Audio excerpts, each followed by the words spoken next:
All right, so I'm in the middle of my Bible study, and I'm over here in Second Samuel chapter 6.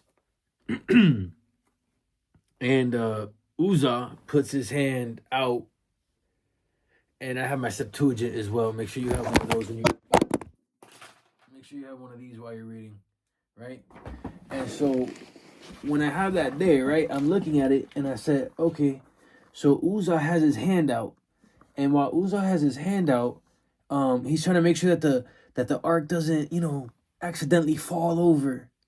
And then what happens is that the ox who's like driving, like who's like, pulling the cart that has the Ark of the Covenant on it, stumbles a little bit, and then the wagon kind of wiggles, and then all of a sudden Uzzah puts his hand on the ark. And guess what happens? Uzzah dies.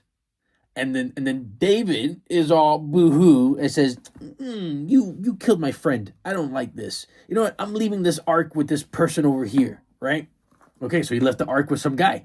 But then what happens is that the guy calls him, or that the guy doesn't even call him. One of his homies is like, yo, this guy is blessed, bro. Like, you left the ark with him, and because he has the ark, he's blessed. And David's like, wait, hold on.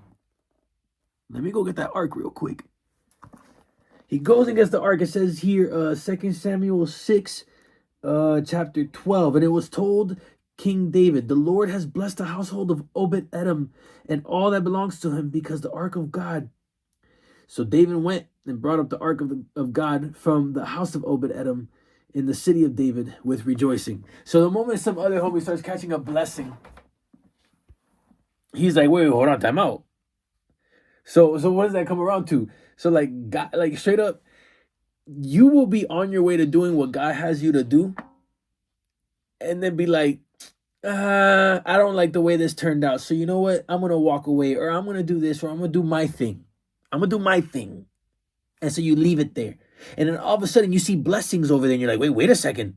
Those blessings were for me. And then look at what happened. David didn't get in trouble. He went back and he picked it up and he kept moving. Essentially saying that whatever God has for you is for you. All right? So that's one thing. And then another thing I wanted to add, okay? This is completely different. Has no, maybe you can see how it correlates or whatnot. Bro, and this is just a self-reflection thing that I got after like reading this, that it came to me, man. Like, bro, the more and more, like, because for some reason the question of does free will exist came back to my mind, and I'm like, bro, I don't think free will exists. But I'm like, wait, hold on, wait a second. Free will does exist, and I'll tell you why. Free will exists because the closer and closer that I grow to my creator,